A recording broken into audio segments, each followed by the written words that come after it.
రాజ్యసభలో ఇప్పుడు వద్దిరాజు రవిచంద్ర ఉన్నట్టున్నారు, ముగ్గురున్నారు భరత్ గారు. టర్మ్ అయిపోయినట్టుంది.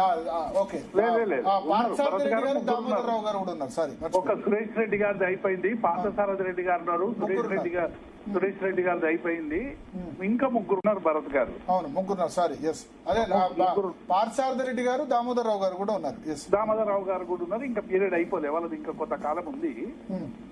ఇప్పుడు నేను ఏమంటున్నా భరత్ గారు, భారతీయ జనతా పార్టీ ఇవాళ ఒక్క భారతీయ జనతా పార్టీ కాదు, మొత్తం రాజకీయ పార్టీలు కూడా ఇవాళ ఆలోచించాల్సినటువంటి ఒక గురుతరమైనటువంటి ఒక సామాజిక పరిస్థితి ఎదురైతా ఉంది భరత్ గారు. ఎందుకంటే దేశవ్యాప్తంగా జరుగుతున్నటువంటి అనేక పరిణామాలు, ఎందుకంటే భారతీయ జనతా పార్టీ డెఫినెట్ గా ఒక రాజకీయ పార్టీ కాబట్టి సహజంగానే అనేక విషయాల పట్ల అది అప్రమత్తంగా ఉండి ప్రతిపక్షాలకు సంబంధించినటువంటి అనేక విషయాల మీద ఒక రకంగా ముప్పేట దాడి చేస్తున్నది అనేటువంటి విషయం వాస్తవం. ఇవాళ ఎందుకంటే వాళ్ళకు అవసరమైనటువంటి బిల్లులు అన్ని కూడా వాళ్ళు అనుకున్నటువంటి లక్ష్యం వైపు గమనం వైపు పోవడానికి మొత్తంగా కూడా దేశవ్యాప్తంగా ఉన్నటువంటి రాజకీయ పార్టీలన్నింటిలో కూడా ఒక రకమైనటువంటి కన్ఫ్యూజన్, ఒక రకమైనటువంటి చీలికలను సృష్టించేటువంటి ప్రయత్నం చేస్తా ఉంది. ఎందుకంటే ఒక వైపేమో ప్రతిపక్ష పార్టీగా ఉన్నటువంటి రాహుల్ గాంధీ గారేమో మొత్తం ప్రజల విశ్వాసాన్ని చూరగోరేటువంటి పరిస్థితి, ప్రతిపక్షాలను ఐక్యం చేసేటువంటి పరిస్థితి కనబడినటువంటి పరిస్థితి కనబడతా ఉంది. ఎందుకంటే అనేక మంది ఇండియా కూటమిలో చేరినటువంటి వాళ్ళు అనేక మంది కూడా ఇవాళ వాటి నుంచి బయటకు వచ్చేటువంటి ప్రయత్నం చేస్తా ఉన్నారు. మనకు ఉదాహరణకు తమిళనాడులో చూసినాము, మంత్రి పదవుల కోసం అక్కడ కాంగ్రెస్ పార్టీ ఒక సుదీర్ఘ కాలంగా ఉన్నటువంటి కూటమికి సంబంధించినటువంటి డిఎంకోను వదులుకోవడం అనేటువంటిది ఒక చారిత్రక తప్పది డెఫినెట్ గా భరత్ గారు. అట్లాగే అనేక దగ్గర కూడా.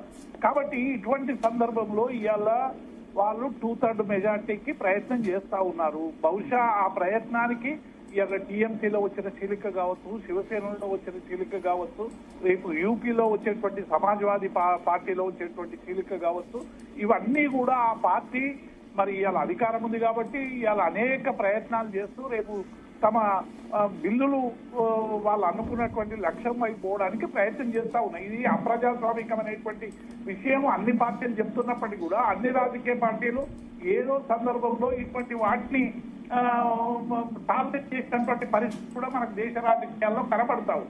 కాబట్టి ఇప్పుడు అందరూ కూడా ఆలోచించాల్సినటువంటి అవసరం ఏంటంటే ఇవాళ ప్రతిపక్ష నేతగా ఉన్నటువంటి రాహుల్ గాంధీ గాని, బీజేపీకి వ్యతిరేకంగా ఉన్నటువంటి శక్తులు గాని ఐక్యంగా ఇవాళ ఉండి ఇటువంటి వాటిని ప్రతిఘటించాల్సినటువంటి సందర్భంలో ఎవరికి వారు చేతులెత్తేసి మొత్తంగా కూడా ఇవాళ భారతీయ జనతా పార్టీకి టొమాటోగా వాళ్ళు రాసిస్తున్నట్టుగా కనబడుతున్నటువంటి ప్రయత్నాలు కనబడతారు. మీరు చేశారు, మీరు అధికారులు ఉన్నప్పుడు మీరు విలీనాలు చేసుకున్నారు, టీడీపీ దాన్ని విలీనం చేసుకున్నారు, కాంగ్రెస్ విలీనం చేసుకున్నారు.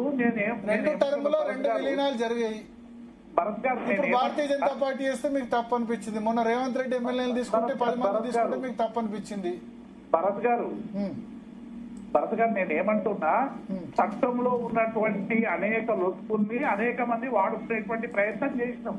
నేను చేసినాము, కాంగ్రెస్ పార్టీ వాళ్ళు చేస్తున్నారు, అందరూ చేస్తున్నారు. చేయనోళ్ళు ఎవరు? బీజేపీ చేయలేదా? కాంగ్రెస్ చేయలేదా?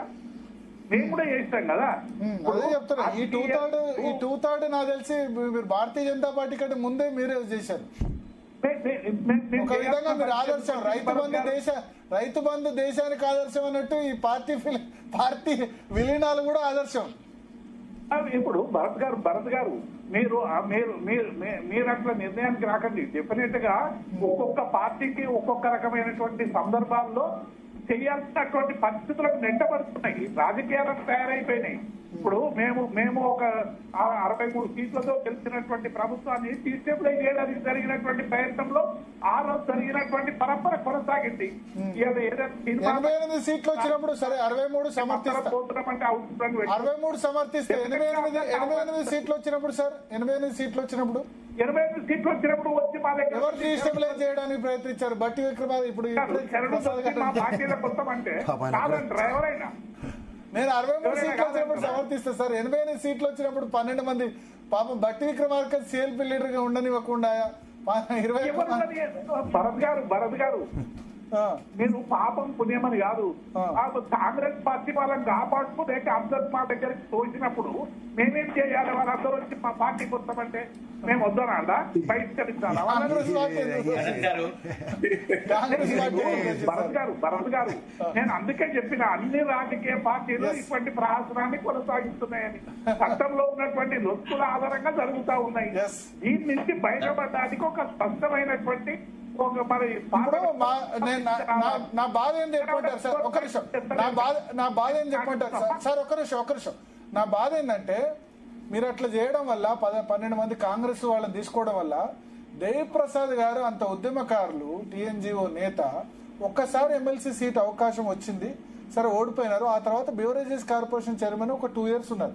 10 ఏళ్లలో ఆయన అధికారం అనుభవించింది లేదు, ఈ ఫిరాయింపుదారులు అనుభవించారు. నేను చెప్తున్నా, నిజమైన ఉద్యోగకారులకు అన్యాయం జరిగింది. ఒక 2 years ఏదో ఉన్నారు మీరు బెవరేజెస్ కార్పొరేషన్ చైర్మన్. ఎమ్మెల్సీ రాలే, ఏదో అవకాశం రాలే. కాదండి, ఆంధ్రాలో ఈయన తోటి శాస్త్రుడు అశోక్ బాబు ఎమ్మెల్సీ. అశోక్ బాబు ఎమ్మెల్సీ ఈయన అమాయకుడు. ఆయన కూడా గ్రాడ్యుయేట్ ఎమ్మెల్సీ సీట్ ఇచ్చారు కానీ ఇది ఇవ్వలేదు. నేను చెప్తున్నా దీనివల్ల నష్టం ఉద్యమకారులకే జరిగింది. ఇప్పుడు రాజకీయాల్లో నష్టాలు జరుగుతున్నాయి, మరి దీన్ని నివారించడానికి ఏం చేయాలి? మళ్ళీ ఏం చేయాలంటే అన్ని రాజకీయ మళ్ళీ ఉద్యమం చేయాలా? ఇప్పుడు అయితే పెంటపాటి పుల్లారావు గారు చెప్పినట్టు అసలు ఆ చట్టాన్ని లిఫ్ట్ చేయాలా ఇప్పుడు లేదా ఇప్పుడు మీలాంటి వాళ్ళు మాలాంటి వాళ్ళు అందరి మీద ఒత్తిడి తీసుకొచ్చి పార్టీ ఫిరాయింపు చట్టం దాని మీద ఏమంటారు కరెక్ట్ గా ఇంప్లిమెంట్ అయ్యే విధంగానే చూడాలి. జరగదు అది.